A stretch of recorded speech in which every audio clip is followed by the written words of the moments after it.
Ceann Comhairle, I want to first of all say that there is a lot to celebrate in terms of the achievements of women in this country over decades.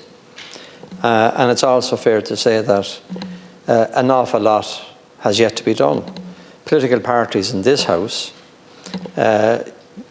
are not supporting women within their organisations as they should.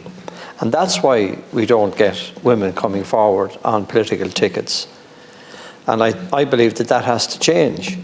And the current system whereby there's a certain allocation of women and there's a gender balance and so on being sought is all well and good. But if you don't change the system that selects the candidates in local elections or selects the candidates in Europe or for here, then you will not get the numbers that are needed to tilt the balance in favour of a 50-50 representation or beyond that even. So I would welcome the day that the political parties do what they say they're supposed to be doing, because that in itself would make a level field, would make a level playing field for everyone and give people the opportunity to come in here. I salute all of the women in this House that have been elected and that are here participating fully in debates, representing their constituency, but beyond that, representing some of the big issues that Deputy Verona has outlined here this evening in a very sincere and passionate way, and I commend you for doing that. The women that I think of today are the ones that don't have a voice, the ones that we have discussed here umpteen different times before this. The women like Grace, for example, still remains in my memory. A case that's, for me, is resolved in some sense, but for the 47 others, it's not resolved. It just hangs there, and there's no information coming back to this House that would give me and others the comfort of knowing that matters are in hand and being dealt with, and that the 47 others are fine. Lucy O'Farrell, I often raise that case here. A mother whose son was murdered on the road, still waiting for justice, and still waiting for this government to support the motion that I have put on record here to have a public inquiry into what happened. Because if that were to happen, it would tell us so much about every strand of the state that was involved in some way in the investigation and the outcomes of that case. And I remember her here today, and I remember her son Shane here today. And I would say to the Minister present to please raise the issue again on behalf of Lucy O'Farrell, and be brave enough to take the motion which was passed in the last hour and to present it here for discussion to determine the support of this House for a public inquiry. I think also of the missing people. I've been raising a case here year on year on behalf of Jojo Dullard, missing, still has not been found. There's a family there in complete trauma, waiting for the information that will tell them where Jojo Dullard is, or where she is buried, or where the up-to-date on her case might be. I think of all of those people because no one speaks about them that much. And when we do speak about it here, there is no feedback, there is no follow-up. We're speaking to ourselves, really. And I think that the House should find some way of taking the issues, the specific issues that are raised, and finding a way to give the deputies in the House a feedback on it. On the world stage, you're looking at genocide in Palestine, and it has been condemned outright in this House. And when you see so many young children dying in that war, so many women crying over a dead husband or a dead son or daughter, it's quite shocking. And the political system seems to be more concerned about what country is supporting what country, and very little action being taken. So I think that we should be far more vocal on the world stage in relation to all of these matters, and should be prepared to call it as it is. It is horrible to watch it on television.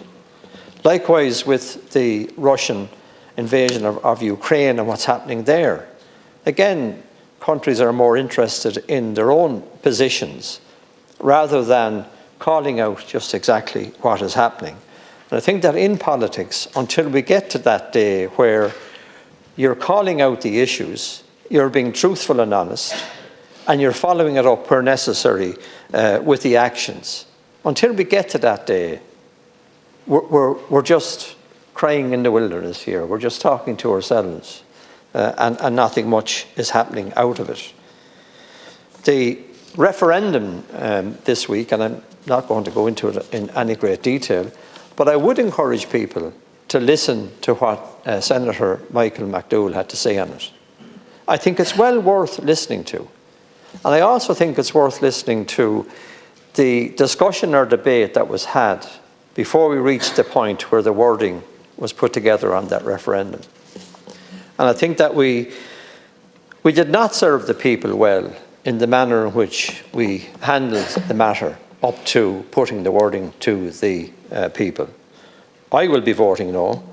That's what I believe is the correct action to take, or the correct way to vote. And I would suggest that much more needs to be done in relation to women's rights, the equality of pay and position in the workforce, in the civil service.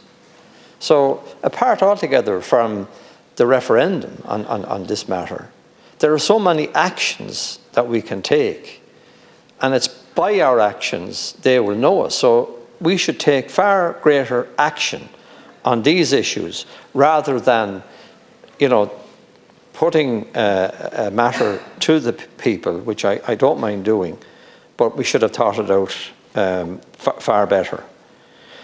I also want to go back to a point raised by Deputy Murphy.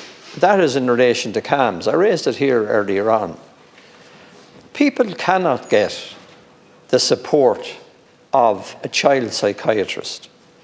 There's lists as long as your arm. There's refusals going out to those that need it, need a service, refusing them the service.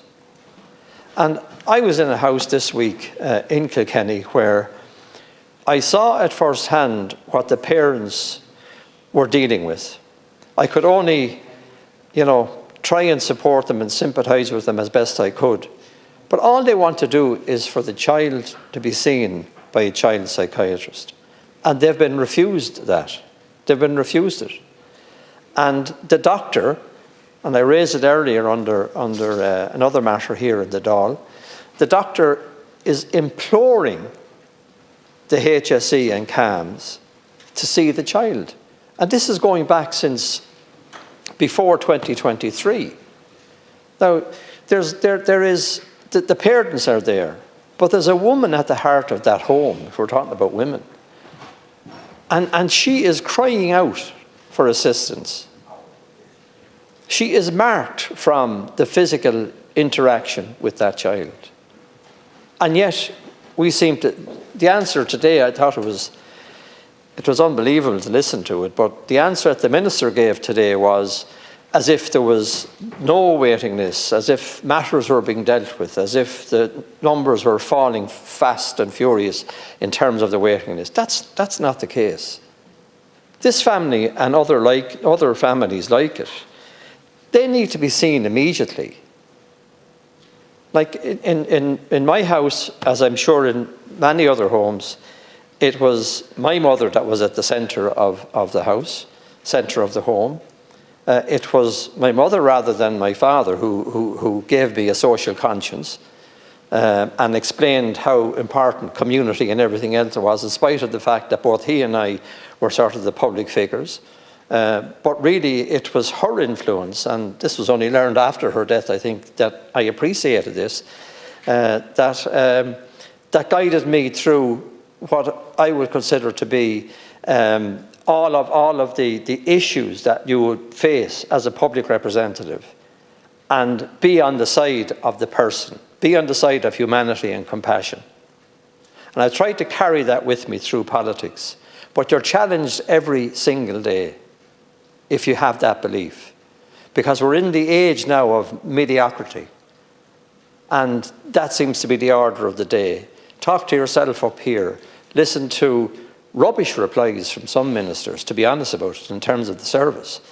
And not feeling any real attempt being made to protect the family, the home. And because we're talking about Women's Day today, celebrating the women that are at home, keeping families together, the women that are there carrying all of the issues that face a family. They're the people I remember today. And I think that, again, to finish on this, Count Corda, we should find some way of making this Dáil, making the ministers and government far more accountable than what they are. Thank you, Deputy.